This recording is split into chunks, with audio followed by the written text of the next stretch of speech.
Hey guys, this is the second part of Standard 6.4, and we're going to continue talking about principles that explain the size and distribution of cities.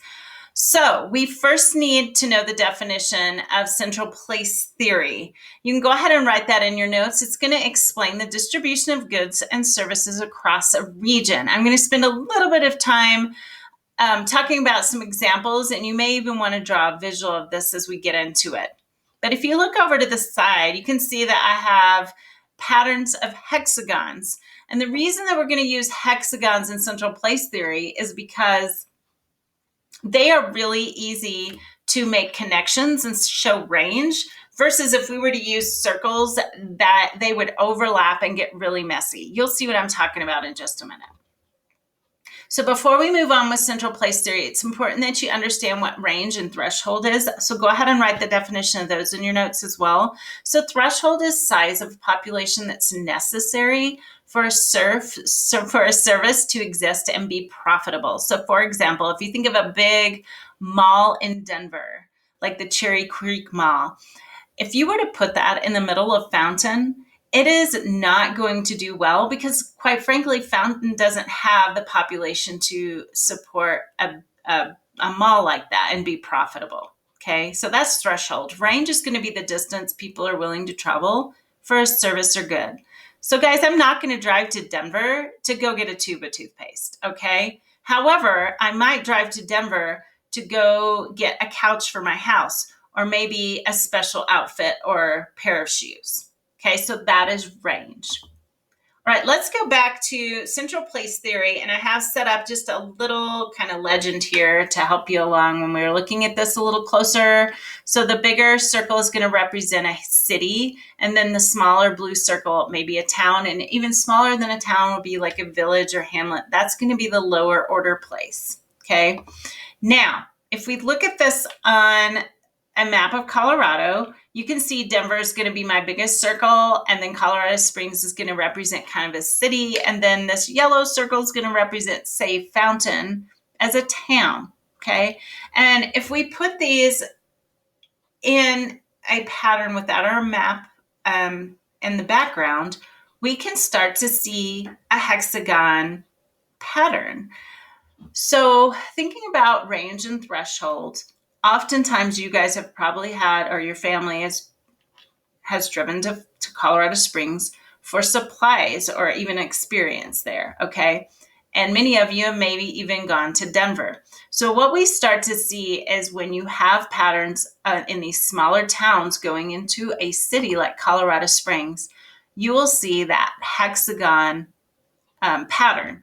And when we overlay this in a map, we will see hexagons develop over the entire map. And this does a really good job of showing us range. Okay. Now let's talk a little bit about goods and services with a high range. So a place like Denver, if you had to have a special surgery that could even be life-threatening, of course you're going to drive to Denver, right? You might even drive further, okay? What about, say, your prom? Would you drive to Denver to look for an outfit for prom? Okay, of course. And those are going to be goods and services with a high range, okay? You're willing to go a lot further for something that's pretty important. Now let's look at high threshold. So this is a baseball stadium. Obviously, you couldn't fill this in a place like Fountain or even Colorado Springs. But in a place like Denver, where you have a Major League Baseball team and lots of fans, you're going to be able to probably fill that stadium, right? And so you have to be smart about where you put a complex like this because it's very expensive. Do you have the kind of population that's going to fill that stadium? Okay, so that's threshold. Now let's talk about goods and services with low range and low threshold. So here, a typical convenience store. And back to my toothpaste, okay? I can get toothpaste probably in a very, very low range area, 5 minutes or less from my house or even work, right? And it's a low threshold. So things there are going like toothpaste or say, gas for my car. These are all low threshold goods, okay, with a low range. Now let's do a little bit of practicing here. So here you have a picture that's representing, say, fine dining, okay? Is that going to have a low or high threshold, right? If you are going to pay a lot of money for this experience and wonderful food, are you going to be willing to drive further? Maybe even to Denver, okay? But if you have, this image is representing fast food, probably not going to drive all the way to Denver for fast food, because we have a very low threshold of products here that you can get probably anywhere within 5 to 10 minutes. Okay, let's look at something else. So this image is representing like a box store like Walmart or say Target. And then this is going to be a huge mall. Okay, what about the box store? Is that going to be high or low threshold? So yeah, we need a few people to be able to support that to be profitable, but nothing like a mall, right? And a very huge mall with many, many stores in it, you're going to have a pretty big population. And also some of those products in the mall are going to be specialty products. So you want people from all over to come and purchase those products. So hopefully that helps with your understanding of range threshold in the central place theory. And that concludes 6.4. Yay! Hey guys, I hope this finds you well. You're enjoying your day. We are going to cover 6.5 today. And this is going to be a very juicy standard. We're going to look at models. That's pretty much it for cities, internal structure, and how they're set up. So we're going to look at North American models first, and then we're going to look at other world models. So if you do not have this template, I apologize. It's a bit convoluted, but we're going to cover four different models in the North American. So you need to know the year, the definition, draw a quick visual. It does not need to be detailed. And then we'll quickly talk about some limitations, positives or negatives. And then on other world models, we'll look at Latin America, Southeast Asia, and Africa. And for those, you'll just need a quick description, visual, and just some key characteristics. All right, so if you need to pause the video to set those notes up, go ahead and do that. And I'm going to jump over to the PowerPoint and we're going to dig in. Okay, so like I said, we're going to be looking at the internal structure, and we're going to be studying some models. So we are going to start with North America, and we have 4 specific models we're going to look at. But we want to keep in mind that which is why I want you to put the years of these models, is our cities don't look like they did, 100 years ago or even 20 years ago. But I do want you to be familiar with some of these patterns. And so we're going to go ahead and examine how land is used and how it's kind of divvied up, and even look at some socioeconomic differences in some of these zones. So let's revisit a really important concept, the bid-rent theory we learned about in the agricultural unit. It's all about location, you guys. So what are you willing to pay to be in the right location? So remember that we have our central business district right here. And then the further out you get from that central business district, generally the less amount of cost you're going to have for that land, okay? And so when we look at some of these zones that you're going to see in a city, we're going to look at commercial first zone is going to be closest to a central business district. And then you're going to have usually your industry and sector in your second zone, and then residential area where you have apartment buildings and even single family homes. And then last is going to be that 4th zone of agriculture. Okay. Now, our first model is called concentric.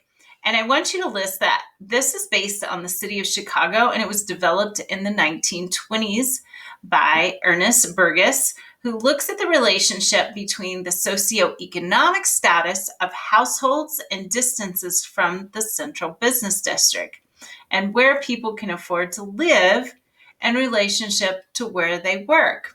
Interesting, right? Okay, so let's dive a little deeper into this.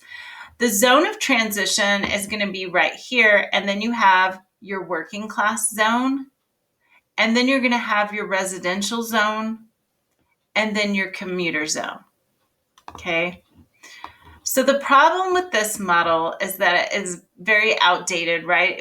It was designed in the 1920s, and one thing that has really changed since the 1920s, guys, is transportation, right? And another thing is that it is only applicable to American cities, because the inner city is generally where we used to see low income, where we have suburbs have become more wealthier. And the opposite is the norm in other parts of the world. It is not set up where you have the suburbs represent your wealthier population.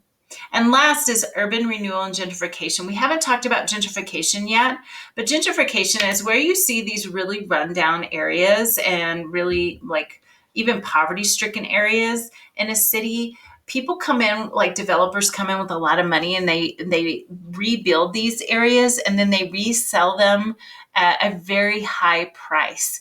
And so these become very, very expensive properties. This is a new thing, more recent, that's happening, and you're not going to see that in a model like the concentric zone. All right, those are our weaknesses or limitations in the concentric model. Now let's look at the Hoyt sector model. This was developed by Homer Hoyt, who actually took the concentric model and modified it a little bit, and it was designed in 1939. Okay, and some of his main premises was that cities develop in more of a series of wedge-like sectors that you can see here, and they are not rings. They're actually going to represent like a slices of pie, as opposite to a series of circles. And then it's really important to note in this model that the central business district has these sectors or slices of pie that are going to follow our major transportation routes, and they're going to radiate out from that central business district. And we're going to look deeper into an example here, but generally these sectors are going to go along like a railroad or even streetcars or main highways. So again, you're going to see different socioeconomic groups that move outward from the city along these transportation routes. Okay. So let's look at this a little bit deeper. So we generally have, this is a Hoyt sector model. You can see really clearly this is going to be our central business district. And what we start to see is one of those sectors branch out. And guess what, guys? It's right beside, it's developed along a major highway system. Okay. What we see, again, our central business district, and then this sector is going to develop, and it's going to have your industry sector down here at the bottom. Now you're going to see this area is going to be where your wealthy pops up. The wealthy residential areas are going to be as far away from those industry sectors as possible. Okay. And then you start to see more of a middle class areas pop up. They're going to be a little bit further away from central business district, but still away from the industry. And then you're going to have more of your lower class residential areas be, again, even further from central business district, and again, closer to that industry sector. Okay. And so when we look at this and we pull out, we can see, even though this looks like a circle concentric, remember this is going to be more pie-shaped with those slithers of different zones. Now let's look at some of the limitations or weaknesses with the Hoyt sector. Again, it's outdated. It's based on an early 20th century railroad transportation system. So today, the problem with that is cars allow us to, this model didn't allow for commuting, which we have today. And then people can commute, they can go out of the city with their cars and buy cheaper land and drive into work every day. Today, the traditional central business district has become way less important. So remember in Standard 6.2 when we talked about edge cities and how we don't have to always travel to the middle of the city, or a main hub to get what we need for services and products anymore, because our suburbs are building up so much. All right, moving on to our next two North American city models. We're going to look at the multi-nuclei model. This looks like something you'd see in a science class, right? I don't know. Anyway, this is developed in 1945. And the thing that really changed with this model is transportation is going to play more of a role here. People are going to have greater movement in this model because at this time, people are going to start to own cars. And there are now multiple central business districts. So that's what these black dots are representing.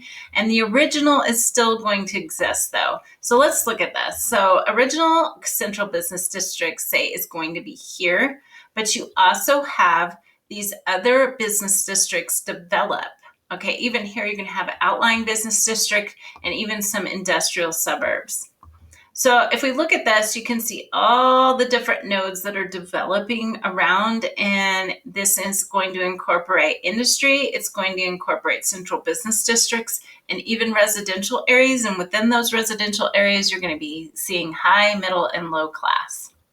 Let's take a little bit closer look at this multi-nuclei.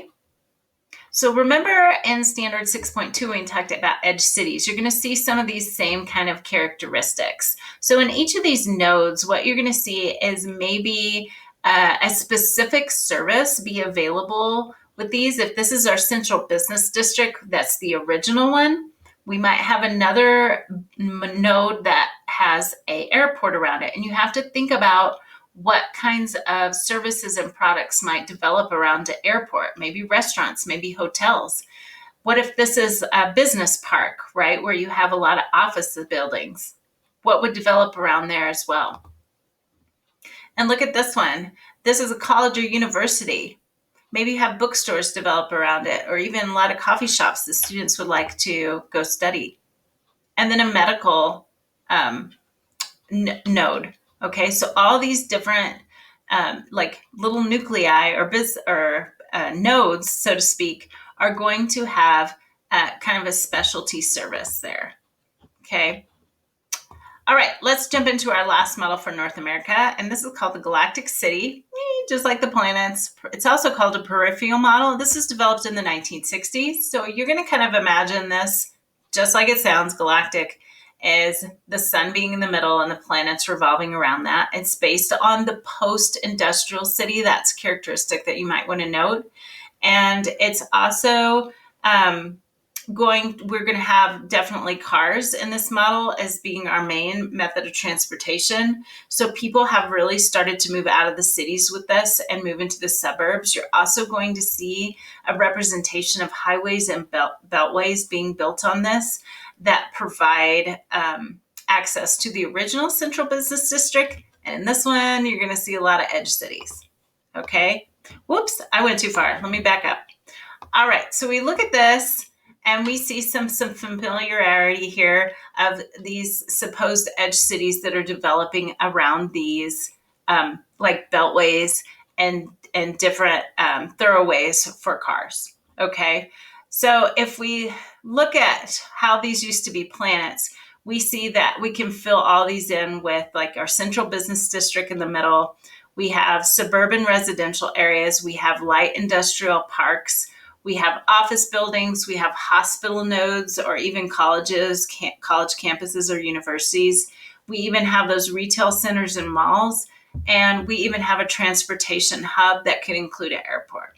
Okay, so again, that is going to be your galactic city model. And things that we need to take away here, guys, are that all these are theories, right? These are just models and that just help us understand how cities evolve. None of them are going to be perfect, but we do try to use these models to make sense of how housing, transportation, and businesses are using land patterns.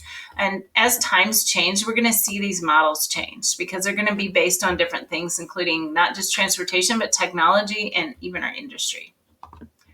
All right, let's dive into our other world cities. So let's first look at Latin America. So on your notes, you need to have just a quick description. Guys, don't get carried away with this. And then try to do like a little visual. And then just as some key characteristics, if you hear some, jot those down. All right, so this is early Latin American cities. And because many Latin American cities were conquered by the Spanish, you are definitely going to see some of those characteristics in this model that are going to have Spanish influence. So this is definitely going to represent colonial times. That's really important that you know that. So the big takeaway with this model is going to be that, and I hope you guys can see this, it's going to represent the concentric and the Hoyt model that we saw in the Latin America city. It's almost going to be a hybrid of both. So remember, we see those circular zones, but we also see those slithered sectors like a piece of a pie here as well. All right, and you guys do not need to know all these, but some key characteristics maybe you want to list in your notes, as that you are going to have a central business district in the middle, and then you have this spine that leads up to the mall. You're going to have your high class elite that is going to be really close to that spine that leads up to the central business district. On the outskirts, you're going to have those industrial areas, and then you might even have a market that is going to show the zone of maturity, where you're going to have a lot of old architecture. Then you're going to have your area of gentrification and even a mix of middle and low class housing that's going to be a little bit further from central business district. And then you're going to have really extreme low income. And what we see in a Latin America model, I can move my box out of the way, is we even see these squatter settlements in the very outskirts of towns. We have seen some pictures of this in our previous standards of like favelas and such. Okay, this is where you just have makeshift cities of people just putting together whatever, almost like a tent city that you would see in a city today. All right, that is Latin America. Now let's look at the Southeast Asia model. This is like the Latin America model. It's going to resemble a combination of both the concentric and the sector model. We'll look at it in just a minute. It's going to have a port as its center. There's not going to be a central business district, but may have components of a central business district. So you have your commercial, Western commercial zone that is again going to reflect where trade was done with the Europeans or even Western merchants. You're also going to have a commercial zone that might include your Chinese merchants. You're going to have government zones. You're going to have your high class residential zones and even newer suburbs. You can see those mixed with those squatter settlements. And of course, on the very outskirts, you're going to see agriculture industry. So let's look at this really quick. Okay, remember, your central business district is not going to be what we've seen in the past. It's actually going to be a port. And so this is going to be designed for mostly trading. So you have your commercial zone here and your government zones here, high-class residential zones here. Your squatter settlements are going to be on the outskirts. You're going to see your agriculture and industry back here beyond your squatter settlements, and even your alien commercial zones through here, right above. So there's good access to the port there. All right, we're here at our last model, you guys. Thanks for hanging in there with me. It's going to be the Sub-Saharan African city model, which means it is going to be located below the Sahara Desert. And the big influencer here is going to be, it is going to be based on colonial era as well. You'll see that as we talk about it. So this is kind of interesting because it does represent a concentric model, but you kind of have three different things going on in that central business district. So you do have in that orange, kind of yellow, your traditional central business district, but yet because this is based on colonial times, in that purple area is where you see more of a grid-like system and fancier infrastructure there, because that's going to be European influence. And then this back brown area is going to be your open markets. Now, when we get away from this kind of central hub, we're going to see neighborhoods. We're going to see a mix of neighborhoods that are going to be ethnic and even Europeans. But when we get even further away in that last zone, we're really going to see a lot of informal settlements and even some shanty towns. So let's look at this at a different angle, and then you can write some things in your notes. Again, this is based on sub-Saharan cities. It was influenced by European colonizers. So you basically see 3 central business districts. Remember, the first one is your traditional. So you're going to have vendors, lots of winding sidewalks, and only 1-story buildings. But when you see, remember that was the purple area where you have European colonizer built. These are going to be more like blocks and street grid patterns, and you're going to have multi-story buildings here. Then that last area is going to be your open market area. Okay, and then we're going to see that infrastructure start to come out, and then you have your surrounding divided neighborhoods. And again, remember, in the outermost zone, you're going to see those squatter developments or shanty towns located on those outskirts of the city. All right, guys, that is it. Thanks for hanging in there with me. That concludes 6.5. Make sure you bring these in when I see you on Thursday to get your points. Enjoy the rest of your time.